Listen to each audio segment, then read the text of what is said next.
नमस्कार। मैं हरकेश बहादुर, ग्राम प्रहरी चौकीदार संघ, जिला अध्यक्ष महाराजगंज। दोस्तों, आप लोगों के बीच में जो मैं आप लोगों को बताऊंगा, आप लोग सुनकर सोचेंगे कि वास्तव में चौकीदार किस तरह से मेहनत करते हैं, क्या क्या काम करते हैं। अभी हमारे बहुत से चौकीदारों का पता नहीं होगा, हमारे चौकीदार भाइयों को हम लोगों को करना क्या है। मैं उस पर चर्चा करूंगा। देखिए साथियों, जो हमारे चौकीदार हैं यह अंग्रेज के समय में बनाए गए थे। जिस समय अंग्रेजों का हुकूमत था हमारे देश में, उस हर एक गांव में एक चौकीदार रखा गया था मुखबिर के तौर पर, कि गांव में किसी भी प्रकार का सूचना होगा, किसी भी प्रकार की गतिविधि होगी, वह प्रशासन तक पहुंचाने का कार्य करने का कार्य करेंगे। तभी से इस चौकीदारों को उसी समय से चौकीदार इस पद पे नियुक्त हैं और वही काम करते आ रहे हैं।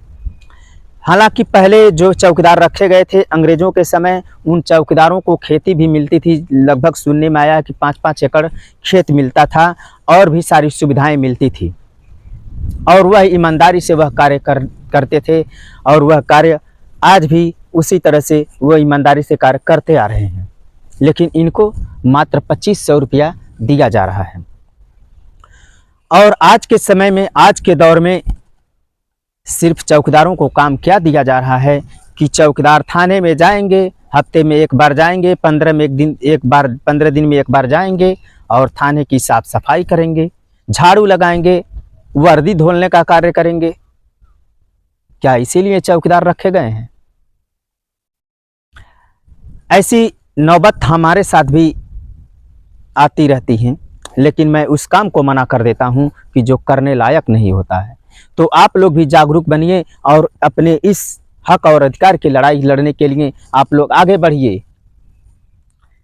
आप लोगों को डरने की आवश्यकता नहीं है कि किसी दीवान ने कह दिया कि ये काम कर दो, थाली धो दो, तो आप लोगों को नहीं धोना है। कोई पर्सनल कार्य नहीं करना है, जो उचित हो वही कार्य करिए साथियों। लेकिन हमारे कुछ बुजुर्ग चौकीदार ऐसे हैं कि जो वही कार्य करते आज भी आ रहे हैं। बिना कहे खुरपी फावड़ा उठा लेंगे, काम करना शुरू कर देंगे। यदि उस पर हमारे कुछ साथी विरोध करते हैं तो उनको धमकियां भी मिलती हैं, डराया भी जाता है। और उसमें कुछ चौकीदार हमारे ऐसे हैं कि जो दीवान जी की ने बोला ये ऐसा ही है, आपसे जबान लड़ाता है। अरे चौकीदार बने हो तो झाड़ू नहीं लगाओगे तो करोगे क्या? ये हमारे चौकीदारों लोगों का भी कहना है। अपने आप को समझ नहीं पाते हैं कि मैं किस लिए चौकीदार बना हूं, क्या मुझे कहना है, क्या करना है। कम से कम अपने आप विचार तो करो। क्यों डरते हो दीवान जी से? जिसका वेतन 40,000, 50,000, 60,000 जिस व्यक्ति का वेतन मिलता है, उसको किसी प्रकार का डर नहीं है कि मैं चौकीदारों से क्या करा रहा हूं। और आप मात्र 2500 पाते हैं तो आप लोगों को बंधुआ मजदूर की तरह रखा जाता है। ये किसकी नाकामियां हैं? आपकी नाकामियां हैं। जब आप उस पर आवाज उठाएंगे, नहीं करेंगे, वह बात आगे तक पहुंचेगी, और जिस पर कई चौकीदार एकत्रित होकर इस मांग को आगे तक बढ़ाएंगे। लेकिन सरकार इस बात पर विचार करे कि इन चौकीदारों को इस तरह से नहीं छोड़ा जाएगा। सरकार इनको दूसरा काम सौंपे, अच्छा से अच्छा काम सौंपे कि चौकीदार क्या करेंगे। जिस तरह से पहले चौकीदार जाते थे, उनका एक जलवा रहता था, उनका एक रुतबा रहता था, उनसे सूचनाएं पूछी जाती थी। लेकिन आज के समय में शायद कोई ऐसा थाना होगा जिस पे चौकीदारों से सूचना पूछा जाता हो और छोड़ दिया जाता हो। शायद इक्का दुक्का कहीं थाना होगा पूरे उत्तर प्रदेश में। बाकी सभी थानों पे ऐसे ही हालात हैं कि कोई चीज़ से सूचना पूछना नहीं है, कुछ बताना नहीं है, किसी प्रकार का मीटिंग करना नहीं है, चौकीदारों को हौसला बढ़ाना नहीं है, बस चौकीदारों से काम करवाना है। फावड़ा उठा लो, झाड़ू उठा लो, काम करो सफाई कर्मी की तरह, और वेतन लो 2500 रुपये। क्या 2500 रुपये में आप लोगों का कार्य बन जाता है? क्या आपके परिवार जी जाते हैं 2500 रुपये में? आप लोगों को कई टीए डीए कई प्रकार का भत्ता सरकार के द्वारा मिलता है, लेकिन इन चौकीदारों को क्या मिलता है? चौकीदारों को मात्र 2500 रुपया मिलता है। क्या वह अपने खाएगा? क्या वह अपने परिवार को खिलाएगा? किस तरह से बच्चों को पढ़ाएगा? सरकार के लोगों का कहना है कि सरकारी स्कूल में पढ़ाइए, लेकिन मैं सरकार के लोगों से, मंत्रियों से, बड़े बड़े मास्टर हैं जो प्राइमरी स्कूल में पढ़ाते हैं, लेकिन अपने बच्चों को इंग्लिश मीडियम स्कूल में पढ़ाते हैं। और जो कमज़ोर असहाय हैं, मजदूर हैं, वो मजबूर होकर सरकारी स्कूल में पढ़ाते हैं कि सरकार और सरकार के लोग और हमारे जनता जनार्दन सब लोग जानते हैं कि सरकारी स्कूल की व्यवस्था क्या है। अच्छी स्कूलें तो बन गई हैं, रंगैया पतैया हो गया, खूब सुंदर लग रहा है, लेकिन शिक्षा सुंदर तो होना चाहिए। यदि शिक्षा सुंदर होता, उस स्कूल में यदि शिक्षा अच्छा होता, तो मंत्री जी क्यों नहीं अपने बच्चे को सरकारी स्कूल में पढ़ाते हैं? डॉक्टर साहब क्यों नहीं सरकारी स्कूल में पढ़ाते हैं? दरोगा जी क्यों नहीं सरकारी स्कूल में पढ़ाते हैं? मास्टर साहब क्यों नहीं सरकारी स्कूल में पढ़ाते हैं? सोचिए जरा। कहने के लिए सब लोग कह देंगे कि अरे भाई सरकारी स्कूल में पढ़ाओ, तो क्या शिक्षा पालेंगे? यहाँ तक कि जो बच्चे पढ़ लिख कर आगे बढ़ रहे हैं, परीक्षा जब समय पे आता है तो कहीं नीट का पेपर लीक, कहीं 12वीं क्लास का पेपर लीक। ये सब क्या है? कैसे गरीब आदमी किस तरह से मेहनत करके उसके माता पिता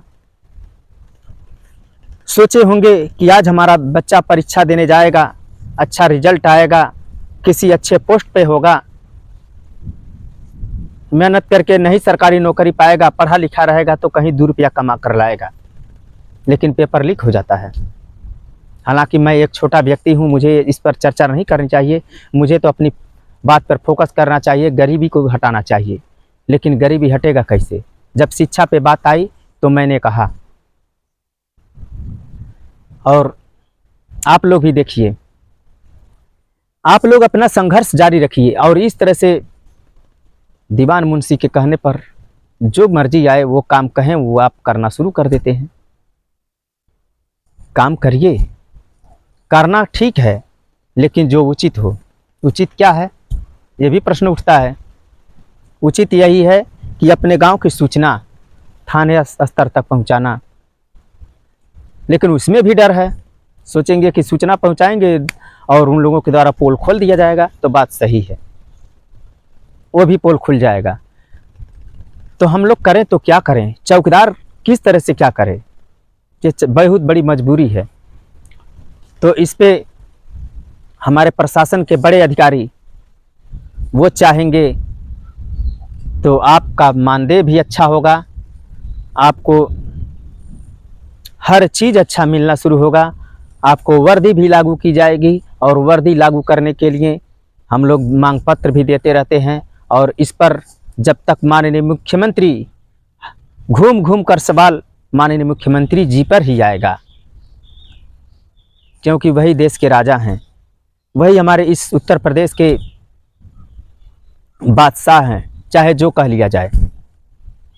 उनका जब आदेश होगा तो हर चीज़ संभव हो जाएगा। आपका शोषण रुकेगा, आपका अच्छा मानदेय होगा, आपके ऊपर अच्छी वर्दी होगी। किसी वजह से हमारे चौकीदार सोचते हैं कि 2500 रुपया पाते हैं तो 5000 रुपया लगेगा, 4000 रुपया लगेगा, वर्दी कैसे सिलवा लें? सही बात है।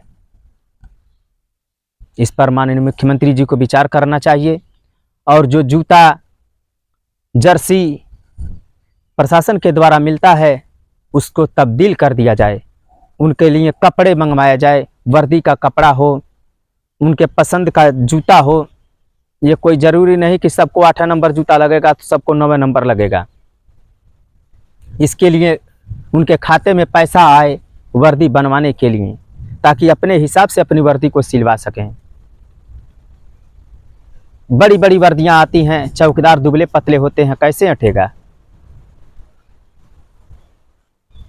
तो सरकार चौकीदारों को वर्दी लागू करे, अच्छा वेतन दे, ताकि इनको भी सम्मान जीवन जीने का अधिकार मिले।